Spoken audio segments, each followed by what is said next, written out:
Olá, meu nome é Marcos e está começando mais um podcast do curso de Psicologia da FAG. Olá, meu nome é Letícia. Hoje nós vamos direcionar nossa fala sobre o tema da luta antimanicomial, que também é simbolizada e tratada, né, mais específico no dia 18 de maio. E falando sobre essa temática, nós convidamos o nosso professor Rafael Correia para estar trazendo uma fala sobre a temática. Seja bem-vindo, professor. Obrigado, Letícia. Obrigado, Marcos. Então, venho de uma formação acadêmica que sou egresso da FAG, professor. Também uma formação em saúde pública, mestrado e doutorando atualmente, finalizando o doutorado pela Universidade de São Paulo, na área de saúde pública e educação em saúde pela Universidade de Lisboa. Então, agradeço novamente o convite e fico à disposição. Nós que agradecemos sua presença, professor. Então, acho que a gente já pode começar perguntando o que é essa tal da luta antimanicomial. Ok. Então, eu não fiz parte, né? Trabalhei na saúde pública já mais de 14 anos, na base, como captador de recursos também para a saúde mental. E ela iniciou com o movimento de 1970, 80, com toda a revolução na saúde pública do Brasil, mas mais pontualmente a partir de 2001, a partir de uma mudança de legislação, onde foram feitos movimentos, anteriormente movimentos sociais, mas um movimento legislativo de fechamento dos hospitais universitários. Dos hospitais, psiquiátricos. E com a abertura de um sistema de atendimento mais social, com abertura de CAPs e programas que faziam com que esse paciente ou esse doente mental fosse tratado de uma forma mais ampliada, integrado a uma rede de cuidado e não isolado de toda a sociedade. Então, com isso foram a abertura de CAPs, programas como De Volta para Casa, com incentivo financeiro, pois fecharam os hospitais e não se sabia como se ressocializar essas pessoas. Essa parte eu fiz. Essa parte da história eu estive presente enquanto psicólogo, que era o quê? Na ressocialização dos pacientes. Então, tive experiência com CAPs e também com esse incentivo financeiro, né, com o programa De Volta para Casa, para que os pacientes conseguissem se realmente socializar, participar da vida em comunidade. O objetivo maior foi esse, eu acredito. No caso, uma atenção mais humanizada, né? Isso. O que outrora havia hospitais psiquiátricos, manicômios e tudo mais. Tanto é que tem sobre um documentário até que fala sobre o Holocausto brasileiro. É uma região de Barbacena, se eu não me engano, que fala muito sobre como que era visto a relação da saúde mental, principalmente, né? A relação, como a sociedade se dava com transtornos, e que outrora não só com pessoas que tinham transtornos psiquiátricos, mas também situações de pessoas LGBTQI+, moradores de rua, presos políticos, negros, toda essa população que, de certo modo, era apartada da sociedade, que iam para esses lugares, né? E aí a importância da luta antimanicomial, que vem trazer esse olhar mais humanizado, acredito. Então, como eu falei, fiz parte dessa parte da humanização, mas através de documentários, também em aulas, pessoas que participaram, era o silenciamento da loucura, né? Então, quer dizer, o silenciamento de vozes que queriam falar diferente o que a sociedade queria escutar. Então, esses eram os isolados da sociedade e, consequentemente, eram internados em hospitais psiquiátricos. Não só, como você colocou, Letícia, não só os doentes psiquiátricos ou, né, pacientes psiquiátricos, mas pessoas que sofriam as mazelas da sociedade, como vocês bem citaram alguns exemplos, né? E é importante também, né, professor, a gente pensar nessa questão da luta antimanicomial, não só como a questão do manicômio físico, né? Mas também da ideia, né? Porque essa questão que a Letícia falou, né, traz uma ideia meio capacitista, né, de a pessoa ter capacidade ou não, quem tem capacidade ou não de ser uma pessoa normal ou uma pessoa que é louca, né? Então, a gente ainda precisa lutar sobre essas questões para evitar com que isso volte, porque, querendo ou não, a gente a gente vê pessoas que ainda incentivam que volta essa questão da loucura, né? De, essa pessoa é louca, essa pessoa é normal, né? Não é uma luta que a gente só precisa deixar ela acontecer. Por exemplo, quando aconteceu a lei, né, que acabou com os hospícios, fez a lei e acabou, né? A gente não precisa lutar mais sobre isso, mas continuar, né, lutando para que isso se mantenha, né? Porque a gente humanizar a pessoa, né? Com certeza. E não só a pessoa. Quando nós pensamos em serviço de saúde ou sistema de saúde, nós pensamos em pessoa, programas e a relação dessas pessoas com os programas. Exato. Então, foi essa parte que eu vivenciei na prática. Então, quando se cria um CAPS, que é um dispositivo social, e aí se cria uma RAPS, que é uma rede de atenção psicossocial, você consegue fazer com que esse paciente tenha uma rotina e uma porta de saída ou uma convivência melhor, como uma porta de saída para a loucura carimbada por uma psiquiatria. E nos hospitais nós não tínhamos portas de saída, nós tínhamos porta de entrada, que era a admissão do paciente e com critérios que eram puramente médicos ou com critérios sociopolíticos ou outras questões. Então, quando se cria a rede, ela fica aberta. A família participa, a comunidade participa, o paciente participa e se prevê através de outras habilidades do paciente, não só cognitivas, mas afetivas e comportamentais, que ele tenha uma porta de saída, que é uma melhora clínica. E esse é o grande dilema da psiquiatria também, não só em hospitais, mas onde o paciente tem uma porta de saída, ele tem uma chance de voltar a uma ressocialização. Então, e muito mais importante do que discutir isso, para não voltar, como se falou dessa lei em 2001, é porque já está nesse processo de retorno. Então, quer dizer, a discussão atual tanto que o professor recorreu a leituras, né, esteve um pouco fora desse tema, mas recorreu a leituras a partir do convite de vocês, e esse movimento, tanto político e social, ele já está ocorrendo no país, né? Então, com a reabertura, a discussão no parlamento, com a reabertura dos hospitais psiquiátricos, com influências, como eu falei, de não protocolos clínicos, mas influências de religiosidades, influências de algumas denominações religiosas, o que dificulta a nossa atuação enquanto cientista ou psicólogo, para poder entrar nessa rede e poder trabalhar nesse processo de ressocialização, né? E é o que de fato está acontecendo, né?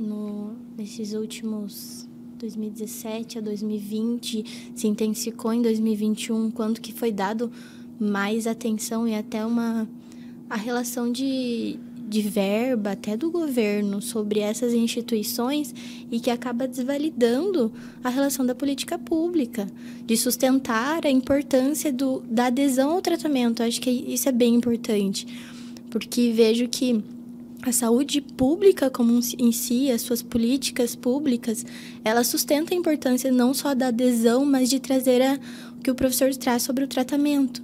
Mesmo que não haja cura, como se diz, mas que vai fazer com que essa pessoa seja reintegrada na sociedade, a importância de se trabalhar com as redes de apoio, seja familiar, com a equipe multidisciplinar, enfim.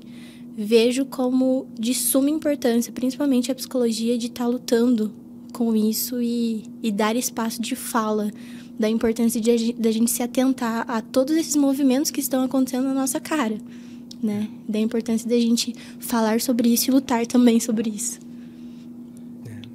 Eu acredito que, não desmerecendo as práticas de espiritualidade ou religiosidade, tanto dos hospitais, eu acho que cada tecnologia, nós falamos na saúde pública, ela tem um local. Então, eu acredito que também esses espaços são terapêuticos. Também não gosto de criticar só os opostos, ir um oposto ao outro. Mas também não destruir todo um trabalho feito por décadas, né? Então, assim, o que nós podíamos ter feito seria ou continuar fazendo nesse processo de amadurecimento, abrir espaços de escuta, como você falou mesmo, ou espaços terapêuticos de N qualidades, que sejam com religiosidade, que sejam... Há também a abertura por que não fechar os hospitais privados. Então, fecharam os hospitais com financiamento do governo, que era um dinheiro público. E isso que é a grande discussão. se nós formos ver uma discussão de política pública, não se há uma visão de lucro, como também a Letícia falou. Então, quer dizer, é claro que se investia mais em governos passados porque tinha uma equipe profissional maior e se dava esse dinheiro incentivo para o paciente. Entretanto, havia uma ressocialização maior. Se este governo ou o posterior ter uma visão somente econômica de gastos, no sentido, houve menor gasto em saúde mental no país, um investimento em outras áreas, pode ser criado esse discurso. Entretanto, nós temos que lembrar que saúde pública ou política pública não se fala somente em economia e gasto, mas em pessoas, em humanidade, em seres humanos, em famílias, em comunidades onde essas pessoas vão se inserir. E por isso que é muito atual a gente discutir isso nesse momento pontual da nossa história, né? E é importante falar sobre essa questão de ser uma coisa pública, né? Porque naquela época, né, a Letícia citou Barbacena, né, onde que, né, teve um verdadeiro massacre, né? Quando se coloca isso como uma questão de, entre aspas, problema de saúde pública, né? Querendo ou não, acaba sendo um dever do governo investir nisso, né? Então, talvez a volta disso seja eliminação de custos, né? Então, olha como a gente trata a questão da vida como algo de valor, né? E como é uma ideia que já vem de séculos, né? Dessa questão da doença mental, do transtorno mental, de que isso talvez seja um sujeito de menos valor. Com certeza. Né? Eu queria ouvir justamente isso de você, professor. O professor falou sobre a questão do início ali do CAPS, né, do trabalho. Se você via essa questão ali, dessa transição dos profissionais, de como que eles olhavam para esse sujeito que né, do transtorno mental, se vinha essa coisa, esse sujeito coisificado para humanizar ele. Como que foi esse processo de transição? Primeiro eu gosto de falar da questão política. Então, a gente fala que louco não dá voto. Então, o interesse para o governo, para a política, é muito pouca na saúde mental, porque ele não tem nem direito a voto, muitas vezes. E aí eu vou à sua pergunta, que é a questão do olhar dos profissionais. Quando você aloca ou abre uma possibilidade de ter um pedagogo, um TO, pessoas que não são da formação médica somente, isso desestrutura o modelo biomédico, porque não há só a medicalização do sintoma, há um olhar para esse ser humano naturalmente na sua formação, na sua grade curricular. Então, ele não vai atuar somente com a medicalização do sintoma, que é necessário sim em alguns casos. Entretanto, eles atuam com essa visão humana a partir de um desenho, de uma oficina de artes, de levar esses pacientes integrados a outros programas como o NASF, e outros programas de políticas mais abertas, onde o paciente vai praticar um exercício físico, vai fazer um alongamento, vai ter uma dieta regrada, para conseguir balancear essa questão da sua rotina alimentar, a rotina de atividades. Então, é claro que é visto uma pessoa não coisificada dentro desses programas. E isso que diferencia como eu falei, do lucro em termos de economia e do lucro humano, que é o quê? Essa pessoa voltar a ressocializar e a família vendo essa pessoa que estava no sentido abandonada ou perdida, seja por abuso de substâncias ou por quadros psicopatológicos, voltando a uma vida ativa, assumindo uma família. Então, esse é o pagamento que eu acredito que às vezes é esquecido dentro da nossa área, não é verdade? Exato. Então, isso não é quantificável. Eu sempre falo isso. O professor é muito quantitativo nas suas pesquisas, mas isso não é tanto quantificável, porque não é mensurável. Isso você consegue mensurar, mas isso é percebido na expressão das pessoas, nas relações, nesse nível de percepção dentro da psicologia. E quando a gente fala sobre isso, nós falamos sobre inclusão, né, prof? Porque como a gente estava falando dos hospícios antigamente, tinha essa questão de fazer o quê? Afastar a pessoa da sociedade, né? E agora a gente está fazendo esse movimento contrário, que é trazer essa pessoa para conviver, né, em sociedade, porque é uma pessoa normal, né? Então, e não só a inclusão nesse sentido de preparar a pessoa para conviver aqui, mas nos preparar também, porque tem isso, né, professor? A luta também não é só na área de investimento por exemplo, do CAPES, mas também de nós como sujeito, né? Nós como pessoas aqui que vamos receber essas pessoas aqui na sociedade, né? Teria que ter, e já acontece isso no Brasil, uma mudança num sistema como um todo, né? E, então, isso é muito lento, né? Você conseguir fazer a inserção real dessa pessoa. Também não podemos ser românticos e achar que isso acontece com uma simples criação de um CAPS. Então, é claro que a loucura ainda incomoda muita gente, que é essa questão do grande tema da luta antimanicomial. E muitas vezes o que nós podemos trabalhar, além dessa tentativa de mudança de estrutura, ou de sistemas, ou de redes de atenção e da própria visão da sociedade, é o apoio familiar, é o apoio psicossocial mesmo, para que isso ocorra. Então, muitas vezes nós não trabalhamos somente com o paciente em si, porque às vezes a capacidade cognitiva dele, realmente, alguns são bem prejudicados, muito. São pacientes bem severos. Entretanto, você consegue dar o suporte para os cuidadores na forma de cuidar ou de ressocializar essa pessoa.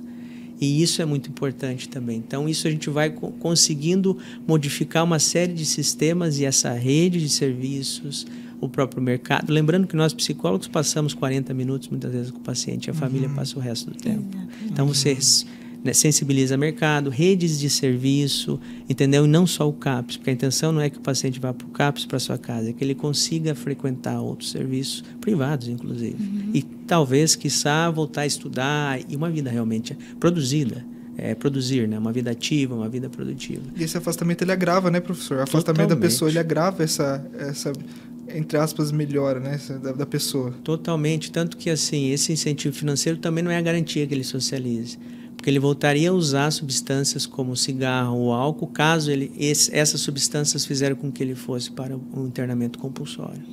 Então, quer dizer, a partir do momento que ele sai do internamento a longo prazo, eu não sei como é que eu posso relacionar isso, mas ele não tem rotina, ou a rotina é do hospital. E aí, quando ele volta, a socialização é a parte mais complicada, porque ele, além dos outros verem ele como o diferente, o louco, alguma coisa assim, um usuário de substâncias, ele também começa a se perceber assim. E aí o auto-isolamento é muito forte. Então, para a capacidade dele criar uma rotina, é muito mais difícil quando ele vinha, por isso que o governo incentivou com a questão financeira, para pelo menos ele tentar comprar algo, ter a capacidade de escolha de compra, mas não garante ele se ressocializar a partir dessa autoimagem. E aí que entra, com certeza, o nosso trabalho, né? Muito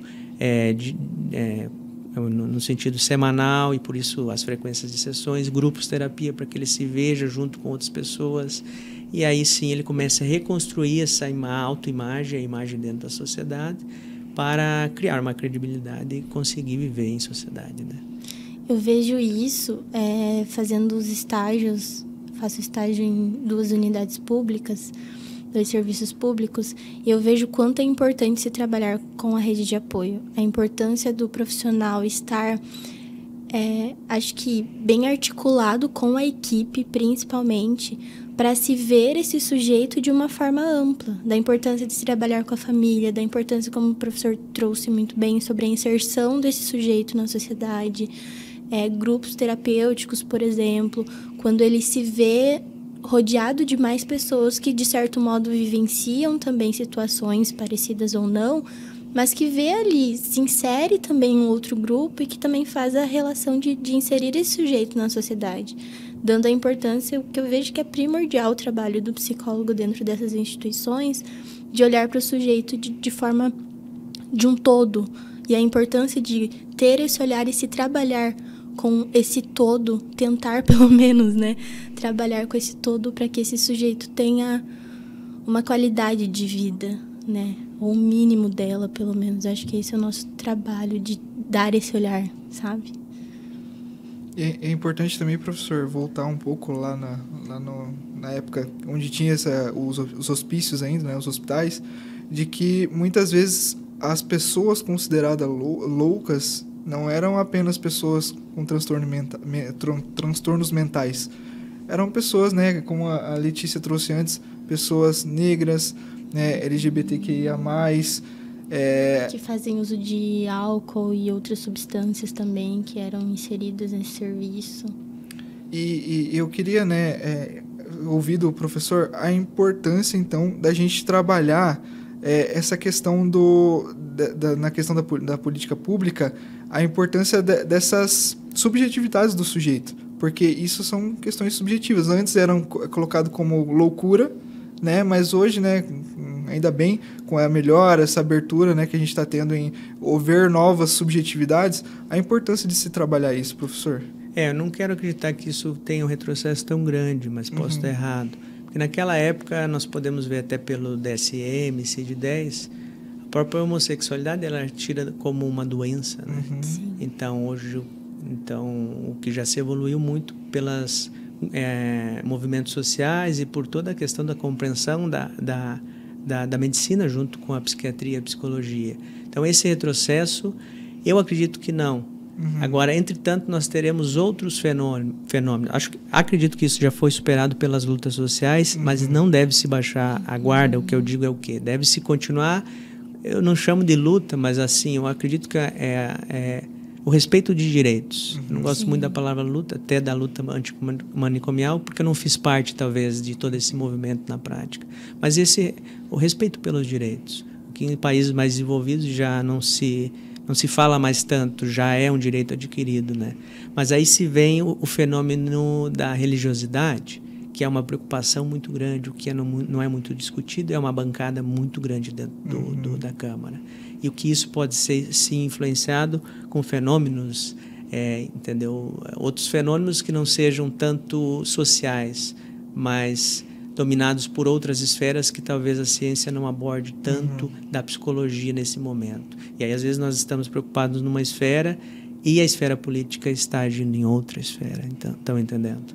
Eu acho que esse foi o grande ganho, né, professor? A garantia de direitos, né? Porque, como a gente falou, né, a questão de coisificar essas pessoas, a partir do momento que é colocado como humanos, né, o mínimo, é colocado esse sujeito como direito, né, um sujeito de direitos. E a partir daí a gente fazer a luta pela garantia desse mínimo, né, que é o direito de ir e vir, né, esses direitos que são garantidos para o sujeito e para o cidadão brasileiro, né? E no mínimo de uma educação, uma saúde de qualidade e tudo mais. Mas pelo que, eu não sei se você realmente compreendeu, se nós pensarmos nessa esfera, nós não temos controle, inclusive, científico de uma padronização para um critério que o paciente vá ser internado nesses hospitais. E aí, quando se estipula um critério que não é científico, fica difícil você fazer o controle de quem entra, inclusive. Porque se não é um controle médico ou científico, qualquer pessoa pode ter algum desequilíbrio na esfera X ou Y, seja na parte espiritual ou tudo mais, e isso é complicado, porque isso ninguém consegue, não tem uma ciência em si, ou a psicologia não dá conta disso, de fazer, entendeu? No momento. E só que já está se evoluindo para essa questão de, né, como eu falei, das influências de bancadas que podem estar pressionando também juntamente com o Ministério da Saúde, pressionando essa reabertura e a reformulação do sistema de saúde mental dentro do país, né? E uma coisa que o professor falou algumas vezes é essa questão da entrada e da saída, né? Porque acho que isso muda, né, daquela época para hoje, que hoje o indivíduo ele pode sair dessas redes, né? Fala um pouquinho mais sobre isso, sobre essa questão dessa diferença de antes, né? Que antes o sujeito ele tinha que ficar lá, recluso, preso, e hoje existe essa ressocialização, a pessoa pode sair, né? Essa diferença do antes e agora. A saída antes era o óbito, né? O óbito ou a fuga, como vocês devem ter visto em alguns documentários. Então, O Bicho de Sete Cabeças é outro documentário, um filme que foi bastante famoso na época. Então, era a fuga ou a morte. E, atualmente, seria, com essa perspectiva que eu falei, de influência de bancadas voltadas para uma denominação ou outra de religiosidade, não é brincadeira, e realmente é a conversão, como nós tínhamos no período de colonização, quando o Brasil foi colonizado, então era a conversão para uma denominação ou outra religiosa.